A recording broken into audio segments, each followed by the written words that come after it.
Arrivons à l'estomac. Ah, pour l'estomac, alors là c'est très facile. Hein. C'est très facile d'avoir un petit cancer de l'estomac. D'abord, il faut vous stresser, il faut vous angoisser. Comme on est en pleine crise, il y a tout ce qu'il faut. Hein. On va en Afrique, on a des soldats, tout ça. Enfin, vous voyez comme moi, la crise, on vous pompe les impôts. Même si vous n'avez pas d'euros, on vous en pompe. Enfin, c'est quelque chose d'inouï. Bon, donc le stress. Alors le stress, ça veut dire quoi? Ça veut dire que vous allez avoir votre estomac qui se met à sécréter. Il sécrète davantage. Et en plus, on mange à toute vitesse. Et qu'est-ce qu'on va manger? Eh bien, on mange comme dit la télé. On vous dit 3 produits laitiers par jour. 3. Et si vous ne prenez pas ça, vous allez finir en poussière tout de suite. De toute façon, c'est sûr. On finira en poussière. Mais pas avant 120. Or, qui sont et quelles sont les personnes qui ont le plus d'ostéoporose dans le monde? Ce sont les femmes de Suède qui boivent du lait toute la journée. Elles ont peine par les trous de nez, par les oreilles, en suppositoire, on leur en fait prendre de toutes les façons. Et nous, on veut faire pareil avec nous. Vous voyez? Alors ce qui se passe, c'est que comme vous irritez votre estomac par le stress et par une alimentation qui est trop carnée, c'est-à-dire une alimentation qui est trop animale et pas suffisamment végétale, eh bien arrive non pas un hélicoptère dans votre estomac, mais ce qu'on appelle l'Helicobacter pylori. Bactérie, hélico forme d'hélicoptère au microscope, et pylori proche du pylore, c'est-à-dire proche de la sortie de l'estomac. Or ce qui se passe, c'est que votre estomac, quand vous êtes stressé, il se ferme. Il se remplit parce que vous mangez, mais quand il est fermé, ça a tendance à remonter. Alors ça remonte vers l'ésophage, ça vous brûle l'ésophage. Et le liquide de l'estomac qui est à pH 4 très acide, il va vous brûler votre ésophage inférieur et un beau jour, ça donne un cancer du tiers inférieur de l'ésophage. Taux de guérison 20%. Catastrophe. Donc les gens ne sont pas assez zen, ne sont pas assez cool. Et à partir du moment où vous prenez des aliments que vous ne mastiquez pas, vous abîmez votre estomac. C'est tout simple, vous abîmez votre estomac. Ce matin, j'allais sur Radio France Internationale, j'étais interviewé sur un sujet de santé, et quand je sors du métro, je ne trouvais pas la rue, je tombe sur une dame et elle y allait elle aussi. Bon. Et du coup, dans les 300 mètres que nous avons fait à pied tous les deux, j'ai appris qu'elle avait un Helicobacter pylori, qu'elle mangeait pas bien, je lui ai expliqué les choses. Le gastro lui avait rien dit, il avait dit mangez comme vous voulez, madame. J'ai dit mais madame, le gastro, il connaît pas la nutrition, il connaît le tube. Il vous connaît par le tube. Et le reste, il s'en fout parce qu'il gagne trop de pognon avec son tube. Voilà. Alors, vous, ce qu'il faut, c'est que vous arriviez à comprendre. Mais je me doutais parce que j'ai dit à mon médecin, mais docteur, mais vous me dites de manger n'importe comment, ce qui me fait plaisir, mais si ça arrive dans l'estomac et que ça me brûle, c'est qu'il y a un problème avec mon alimentation.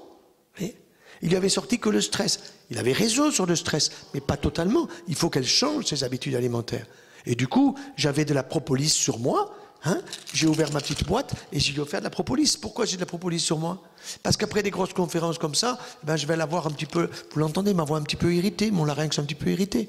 Bon, ben je prendrai ça, 10 minutes après, c'est guéri. Grâce à qui? Aux abeilles. Et la propolis, c'est quoi? La propolis, c'est ce que les abeilles vont chercher sur les bourgeons des plantes ou sur les écorces des arbres en train de pleurer.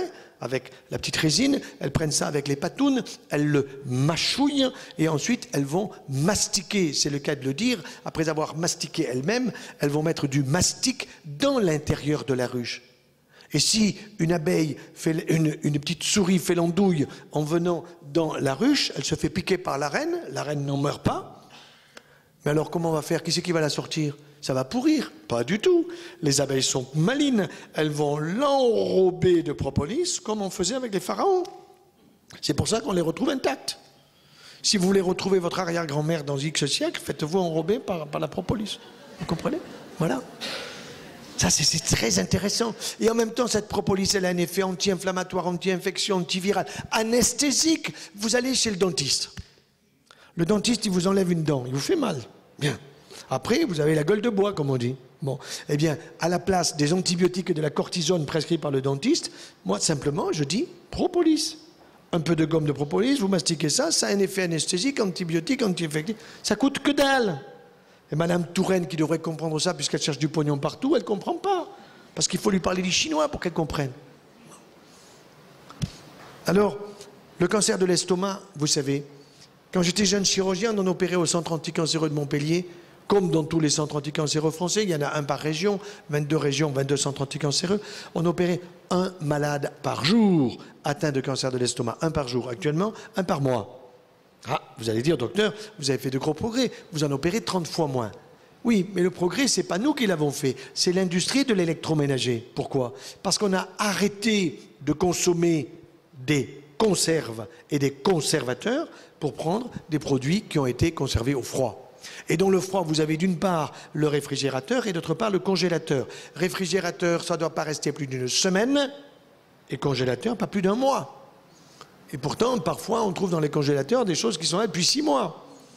Or, ils perdent leur valeur nutritionnelle tranquillement de semaine en semaine pour arriver à un produit qui n'a pratiquement plus de goût. Vous voyez?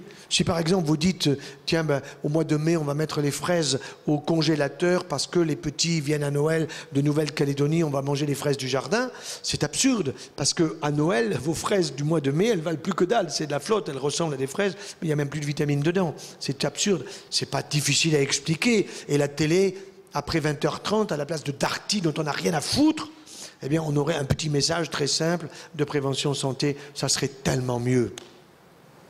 Maintenant, vous voulez avoir un cancer au foie. Alors, je ne connais pas bien Albertville, bien qu'on m'a un petit peu parlé de certains jeunes qui ont tendance à la picole. Eh bien, ce n'est pas simplement la picole, c'est la picole et le hashish. Et le hashish. Et s'il y a des journalistes là, eh bien, mesdames ou messieurs les journalistes, je vous mets au défi d'écrire demain dans le journal ce que je vais vous dire. Pour les jeunes. Et vous devriez le faire, parce que c'est votre devoir. Vous devriez dire la vérité, à savoir que le hashish, il est OGM. Car les jeunes d'aujourd'hui, quand ils fument du hashish, ils vous disent c'est une plante verte sur mon balcon. Donc c'est écolo, puisque c'est une plante verte. Pour eux, tout ce qui est vert est écologique. Ce qu'ils ne voient pas, c'est qu'ils sont cocus. C'est-à-dire qu'on leur prépare tout simplement la graine de la plante verte qui est génétiquement modifiée et qui contient du tétrahydrocannabinol à la dose de 35% de concentration, alors qu'il y a 30 ans, c'était 5%. Et l'objectif, c'est de les faire accros. Alors, si vous avez la drogue douce, soi-disant, qui n'est jamais douce, hashish, marijuana, qui va ensuite à la cocaïne, si en plus vous avez le tabac, si en plus vous avez l'alcool, eh bien un jour, par la piqûre, vous allez attraper l'hépatite B ou l'hépatite C. Et vous savez, il y a un homme que nous regrettons tous qui s'appelle Serge Gainsbourg. Je me souviens d'un de mes collègues à Paris, j'étais à Paris pour un congrès, il me dit, tu sais, demain, j'opère Serge Gainsbourg. On peut en parler, il me l'a dit, c'est public maintenant. Alors, je lui dis, qu'est-ce que c'est quoi? Je lui dis, attends, je vais te dire, il a un problème au foie. Bon, c'est vrai que mon collègue était spécialisé, comme moi, dans la chirurgie hépatique, donc c'était pas très difficile. Mais j'ai dit, moi, il a un cancer au foie? Il me dit, ouais. Tu l'opères demain? Et tu penses que tu peux faire quelque chose? Je crains. Le lendemain, il a ouvert et il a fermé. Ça veut dire quoi? Il n'a rien pu faire. Alors c'est bien gentil de faire le mariole à la télé, un billet de 500 balles et de le cramer devant tout le monde. Et de dire j'en ai rien à foutre de l'argent quand on en gagne des milliers. C'est bien gentil de faire le beau à fumer comme ça en chantant. Mais un beau jour on paye la facture. C'est pas sa faute. C'est la faute à nous, médecins. Parce que nous ne jouons pas notre rôle. Nous ne sommes pas là que pour le traitement. Je ne suis pas là que en tant que chirurgien, que cancérologue. Je suis là aussi pour qu'on n'ait pas à opérer, pour qu'on n'ait pas à soigner, pour que vous ne veniez pas dans les centres anticancéreux quand vous n'en avez pas besoin et que vous n'en ayez pas besoin. Vous voyez, ça c'est très important. Alors oui, le foie, on en guérit combien? 5%. Alors maintenant, on vous dit, on a des traitements de l'interféron ceci, de l'interféron cela. Pas évident tout ça comme efficacité. Pas évident. Moi-même, j'ai fait une hépatite B, non pas que je me piquais, mais à l'âge de 40 ans, en opérant, je n'avais pas encore de lunettes. On n'en mettait pas. Donc j'ai pris un jet de sang dans l'œil. Ça nous arrive à nous, chirurgiens. Bien. Alors, jet de sang dans l'œil, très bien. Bon, on essuie, l'infirmière essuie, puis on n'en parle plus. Et 40 jours plus tard, je faisais une hépatite virale B carabinée, je dois dire. Et évidemment, mes collègues m'ont dit, on va te descendre un tube, on va te faire ci, on va te faire ça. Je leur ai fait un bras d'honneur, ma femme va me soigner. Ça suffit.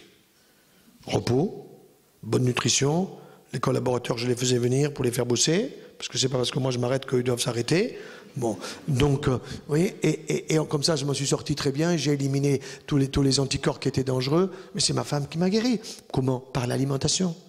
Par l'alimentation, tout simplement, en faisant attention.